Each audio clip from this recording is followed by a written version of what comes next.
Alright, so let's go ahead and take a look at a chunking exercise, the biggest, probably best exercise for chunking, which you can do with anything, but we're going to go through an exercise here today. I'm going to put my glasses on actually. We're going to look at a text, which you will now see up here on the screen, and we're going to go through this in a few different ways. First, we're going to look at this, I'm going to read through the whole thing and I'm going to say it in a very natural conversational way. I saw some other exercises like this that other people have done, and they have this reading intonation, okay? And this is something that you might not know as an English learner. If an English speaker is reading, we can tell. Okay, because there's a certain intonation we use and it just doesn't quite sound natural for speech. So I'm going to do this in a way that would match or closely match natural speech so that it's best for you guys. And we're going to go through and we're going to, I'm going to have you try to mark the chunks. Maybe look at, some other ways, because remember, there's not necessarily just one right answer. Next, we're going to go through with some details, okay? And so after we have our chunks, we know what's going on, we're going to look at, things that maybe have some pauses, or remember, it's not about pausing. So there are still things that happen between the chunks, even if we don't pause. And we're going to explore this, especially as far as real natural speech goes, not just, the super enunciated presentation-like speech that maybe you learned elsewhere.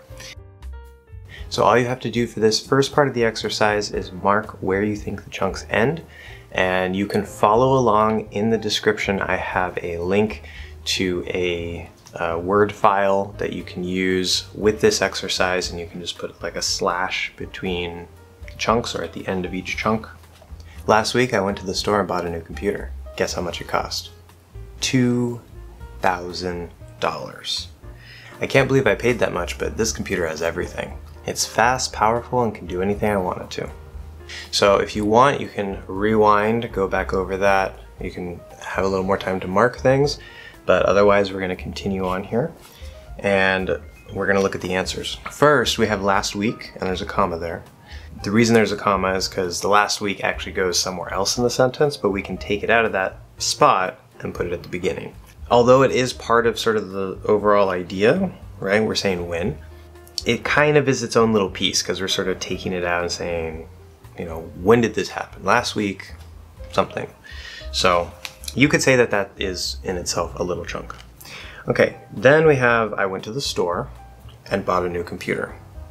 So I went to the store. That's one idea, right? I went somewhere, which was to the store. Now, you could potentially get so small to say like, I went, and then probably to, also I went to a place, that's like one chunk, and then the store is another chunk. You could go that small, and that works.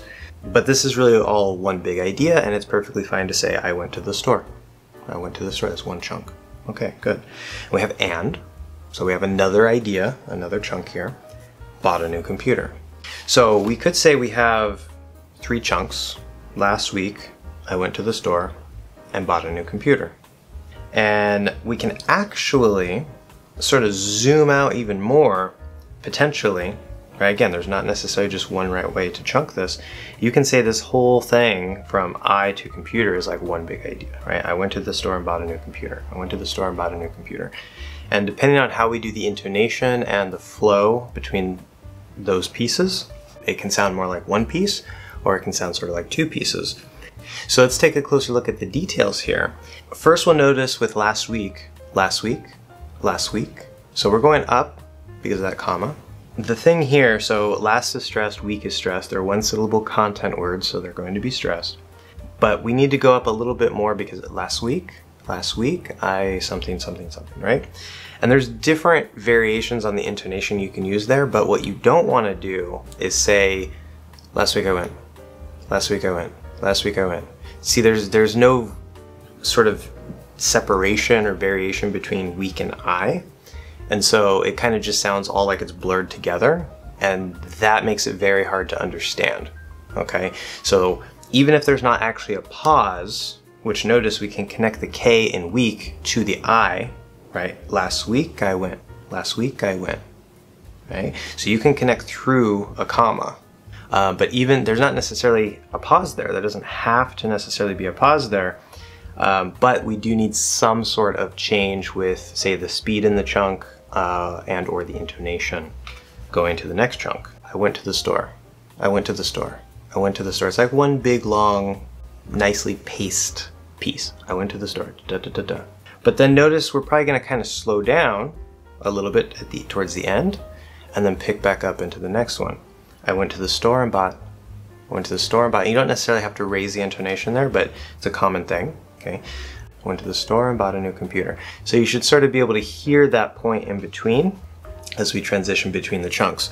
Now, if we made this one big chunk from I to computer, you could do that here.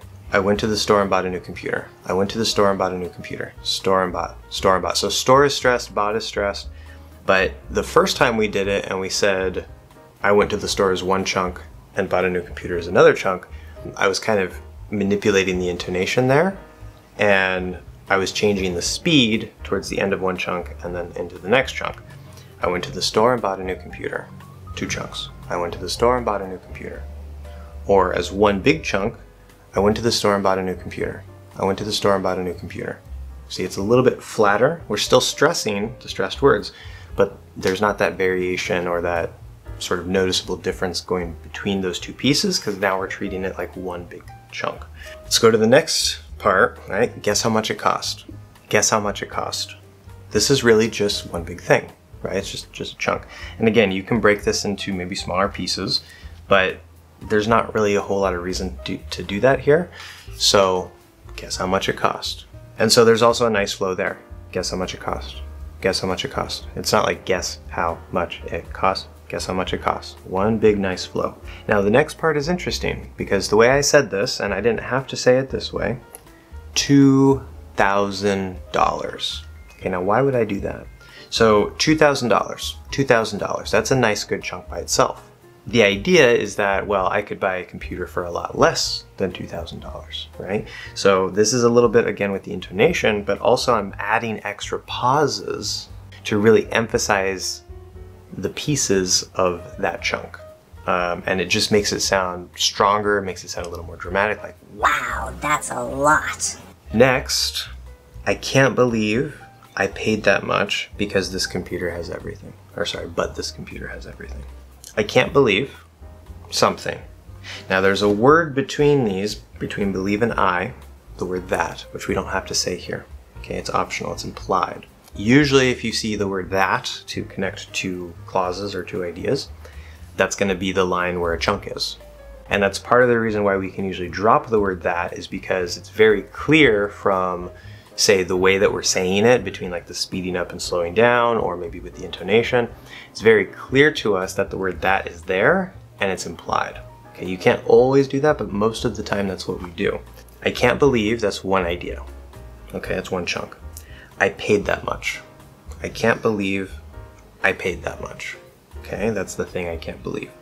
So that's another idea. Then we have a comma, and we have but, and another idea. So of course that's another chunk. 3 chunks in this long sentence. Can we sort of combine this into a larger chunk? If we say, I can't believe I paid that much. I can't believe I paid that much. Okay, even if I include the word that, which is implied, I can't believe that I paid that much. I can't believe that I paid that much. Now that I'm keeping that sort of speed and flow in the whole thing and not sort of shifting between those two pieces, it sounds like one big idea, right? I can't believe I paid that much, instead of I can't believe I paid that much. I can't believe I paid that much. So it's a little subtle thing and it can be very difficult to hear.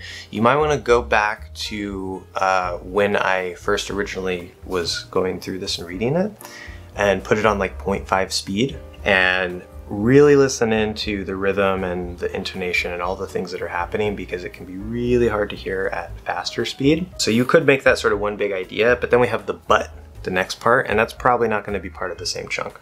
Okay, that's going to sound like too much. If I say, I can't believe I paid that much, but this computer has everything. It's like blah, blah, blah, blah, blah, blah, blah, blah, right?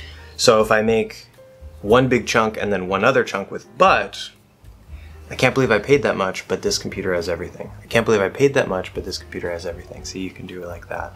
And that's fine, because those first two chunks can kind of be sort of one big idea. So again, there's not just one right answer here. We can have 2 chunks or 3 chunks in the sentence. It's fast, powerful, and can do anything I want it to. Now, that's not how I said it. I could have said it something like that. That's fine. Now, if you're giving a presentation or you're really trying to, you know, be super, super clear or very, I don't want to say dramatic, but kind of, you know, emphasizing a bit more, you could say, it's fast, powerful, and can do anything I want it to. But it sounds kind of like a speech, like you're giving a speech or a presentation to somebody, right? Like, this is why this is good, because it's fast, it's powerful, and it can do anything I want to. There's a little bit of a different intonation, there's nice clear pauses. That's not necessarily how we're going to speak in everyday speech, okay? Again, it doesn't mean you can't pause, but it's not about the pausing, okay? So it's fast, powerful, powerful, powerful. I'm connecting that S over, just like with last week and I connected the K through that. I could do the same thing here. It's fast, powerful. So we have this sort of stress and this sort of intonation. We know the comma's there, but I can connect that sound through without actually having a nice clear pause. It's fast, powerful, and connecting that L over to and, which I'm sort of reducing to in or un, powerful and can do anything. You could potentially say, okay, it's fast, that's one part, powerful, that's another chunk, and can do anything, that's another chunk. You could break it up that way. It's okay, that's fine. But I really think, especially in normal speech, we're gonna treat this kind of as one big piece with just a little bit of variation because it's a list, okay? Unlike with last week, which had a comma, that's not a list, okay? It's a different use of the comma. Here it's a list, and so even if we do sort of change the intonation a bit or add some pauses, it's fine. You can still count this as one big chunk because we're listing things, okay? So it's fast, powerful, and can do anything that, we have the word that again that we're not saying, I want it to. It's fast, powerful, and can do anything. That's like one big chunk, okay? What can it do? Or I'm describing it, right? Fast, powerful, can do anything. And then anything what? So we have anything that I want it to do. The do is optional there. We don't have to actually say it. But that last piece, you could say is a little chunk on its own. Anything what? That I want it to. Or you can even combine that up into the whole thing. So it's fast, powerful, and can do anything I want it to. Okay, so depending on how maybe we use the intonation, how we sort of speed up and slow down between, again, those chunks, those pieces, will tell us sort of how the chunks are being used, how those pieces are being used. So this is a very dynamic thing, guys. It's really easy to teach this as like, okay, so you have this idea and there's a pause, and so you mark that, and then there's this idea and there's a pause, right? So if I say, last week I went to the store and bought a new computer. Guess how much it cost? $2,000. I can't believe I paid that much. And that actually sounds a little weird there. I can't believe I paid that much, but this computer has everything. It's fast, powerful, and can do anything I want it to. That again sounds like a speech. Sounds like I'm giving a presentation and I'm not actually speaking to you normally. Okay, so it's gonna sound artificial in real speech. It's gonna sound fake. Okay, not real. So it's not necessarily such an easy black and white thing as there's a pause, that's the end of the chunk. Okay, it's not that easy in real life. But I hope that this makes sense. I hope that this helps a lot. And if you have any questions about chunking, about rhythm, about that speeding up and slowing down or whatever, then let me know for sure. Okay, I can make more content related to this. I can answer your questions. And if you want me to make more exercises like this that talks about the chunks and the intonation and all the flow, I can even add in, you know, talking more about the linking inside the chunks and all that stuff. I can do that. Just let me know. Okay, if I get enough people saying, hey, we want more of these exercises, then I will definitely make more exercises like this for you to practice with. But for now, thank you guys so much for watching another English Hacks lesson, and I'll see you in the next one.